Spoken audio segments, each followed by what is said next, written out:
સમાધુમાળ વેમાલીમાં જે મંદિર આવેલું છે નિંબાજ માતાનું, એ માતાજીના મંદિરની પાછળની બાજુ એક રસ્તો ઓપન કરવાનો હતો. ટીપી ડ્રાફ્ટ છે સમાધુમાળ વેમાલી. ડ્રાફ્ટ ટીપીમાં રસ્તા ખોલી શકાય છે. 260, 261 અને 262ની નોટિસો એમને સર્વ થયેલી છે. એના કારણે એક રસ્તો ખોલવાના આશયથી ફેન્સિંગ અને એનું દબાણ દૂર કરેલું હતું. પરંતુ વચ્ચે મંદિર છે અને બધા લોકોની લાગણી છે અને એ મંદિર જે છે એને આપણે કંઈ પણ હરકત સરખું કે કોઈ પણ દબાણ દૂર કરવાની અત્યારે કાર્યવાહી કરતા નથી. ફક્ત ને ફક્ત રોડ ખુલ્લો કરવાનો આશયથી આ તોડેલું હતું. એટલે એમને મેં સમજૂત આપ્યું છે અને અત્યારે ડ્રાફ્ટ ટીપી છે એટલે જે રસ્તો ખોલીએ એમની જમીનમાંથી એમને જે ફાઇનલ પ્લોટ કરવાનો હતો એ નિયમ મુજબ 40% કપાત કરી એમને આપવાની મેં બાંહેધરી આપી છે અને સામે રસ્તો ખોલવાની એમને એમની રીતે ઈચ્છા વ્યક્ત કરી છે.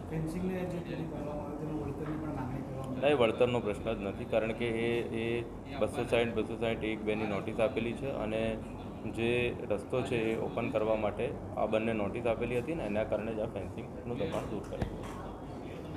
શાખાના એટલે કે દબાણના નામે શહેરને સમાજમાં અરાજકતા ફેલાવવાનું કૃત્ય કાલે બદઇરાદાપૂર્વકનું કૃત્ય કાલે સાકાર કરવામાં આવ્યું.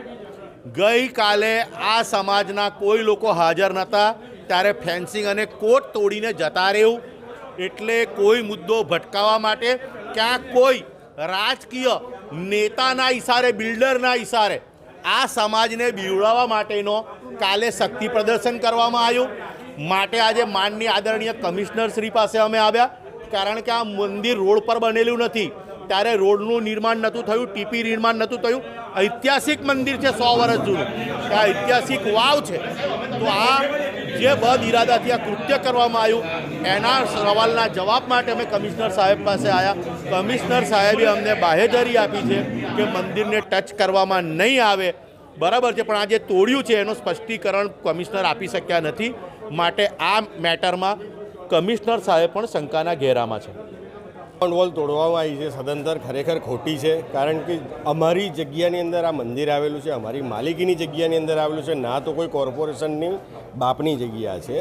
આ જગ્યાની અંદર વર્ષોથી જ્યારે કોઈ હાઈવે પણ નહોતો, જ્યારે ઇન્ટરનલ રોડ હતો, ત્યારથી આજે 150 વર્ષ જૂનું મંદિર છે. 1934ની અંદર આ વાવનું જ્યારે નિર્માણ થયું હતું, જ્યારે પૌરાણિક વાવ છે ત્યાં, અને ત્યાં સ્વયંભૂ પ્રગટ થયેલા હનુમાનજીનું મંદિર છે, એની બાજુમાં માતાજીનું મંદિર આવેલું છે. અને ગઈકાલે એ લોકોએ એમ જ વગર નોટિસે આવીને સીધું કમ્પાઉન્ડ વોલ તોડવાની ચાલુ કરી અને આગળની કમ્પાઉન્ડ વોલ ને પાછળના દરવાજા, ગેટ બધું તોડી નાખેલું છે. હું ટ્રસ્ટી તરીકે પ્રકાશ પાટીલ.